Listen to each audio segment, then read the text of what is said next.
Even after 2.5 years of getting images back, this is one of the very first images that we released, and it's still my favorite. This is the cosmic cliffs of Carina. This is a place where stars are being born, a stellar nursery. In this new view, we're seeing over 100 stars, brand new stars for the very first time. Up above the image, we have some very bright, hot young stars that are sending out a huge amount of stellar radiation and winds that are slowly carving out this beautiful vista below. And it is beautiful, right? But why? It's a little strange to me that we find these images beautiful. They're not part of our everyday experience, right? We find images of lakes and mountains and rivers beautiful because those are part of our experience as human beings. But nebulae aren't. Why do we find these images beautiful? I don't think I know the answer to that question, but I wonder if it might be that on some deep level, we know that when we look up at the universe, that we're looking back at ourselves, back at our origins. Something about this feels like home. We've been able to look at other stellar nurseries as well. This image of the Tarantula Nebula is showing in brand new, incredible detail how the winds from these baby stars are blowing out these vast voids in these star formation areas and helping us learn more about this process of how stars are born. Another famous star-forming region is the Pillars of Creation, first made famous by the Hubble Space Telescope in the mid-90s. And in this view, infrared light allows us to peer through the dust to see the sites of star formation, which we're clearly seeing here. Those red, sort of lava-looking elements are telltale signs of stars bursting forth out of their stellar cocoons. The Hubble image here is shown on the left with the Webb image on the right, and you can clearly see why infrared light is so important for this. Optical light from Hubble blocks the view of the stars being born, whereas infrared allows us to see right through. Zooming in a little closer to a newborn star, this is actually what we call a protostar. It's a star that hasn't quite started to shine yet. At the very center of this image, you see that dark band, horizontal band across the middle. That is an area about the size of our solar system where this baby star lives. It's a puffy ball of hydrogen that will be a star someday and will probably end up forming planets around it as well.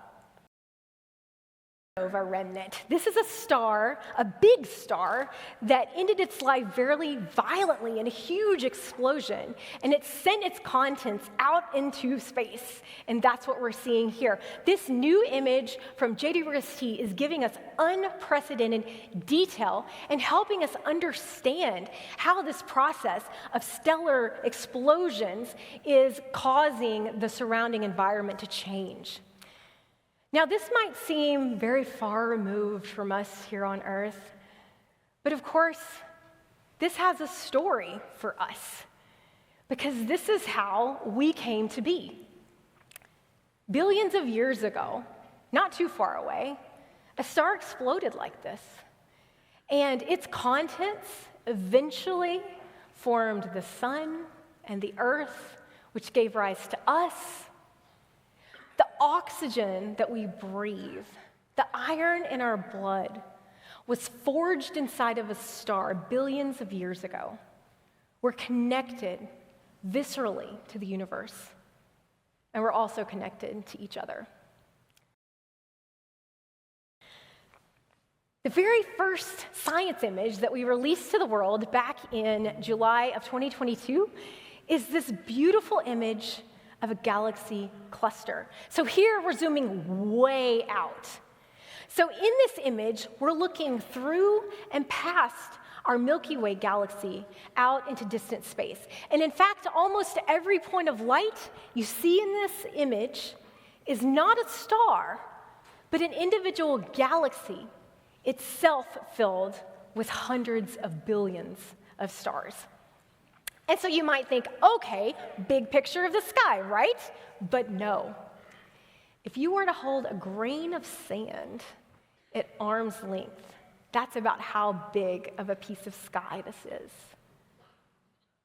Thousands of galaxies in a grain of sand. One of my favorite things about astronomy is its ability to sort of shock us and put things in perspective. And these deep field images are a perfect example of how it does that. A little more about this fascinating image. So in the middle of this image, what we're seeing is a galaxy clusters. So sometimes galaxies group together relatively close together, sort of like a galactic city. And that's what's going on here. The galaxy cluster at the middle, the light has been traveling for 4 billion years to reach our telescope. And then if you turn your gaze to some of the wispy sort of things that you see in partial concentric circles around the galaxy cluster, those are galaxies too, but they're much further away. And what we have here is a really cool trick of physics that we call gravitational lensing. So the combined mass of those galaxies in the middle and all their dark matter is serving to bend and stretch and magnify the light from the galaxies behind it as that light travels through space. And so this gives us a way to study even more distant galaxies in much greater detail. This incredible image showed us immediately that JWST was doing exactly what it was designed to do, which is look back in time and see incredibly distant galaxies that we had never been able to see before. This image showed us that JWST not only was working, but was working much better than we had planned for. Whereas the previous deep fields from the Hubble Space Telescope took days and days and days of observations stacked on top of each other, this observation took mere hours. And from it, we're getting incredible detail. We are seeing individual elements in galaxies whose light has been traveling to us for over 13 billion years. This is what this telescope was designed to do. We had never been able to see these types of details in these distant galaxies before. And JWST was doing it with an unprecedented detail.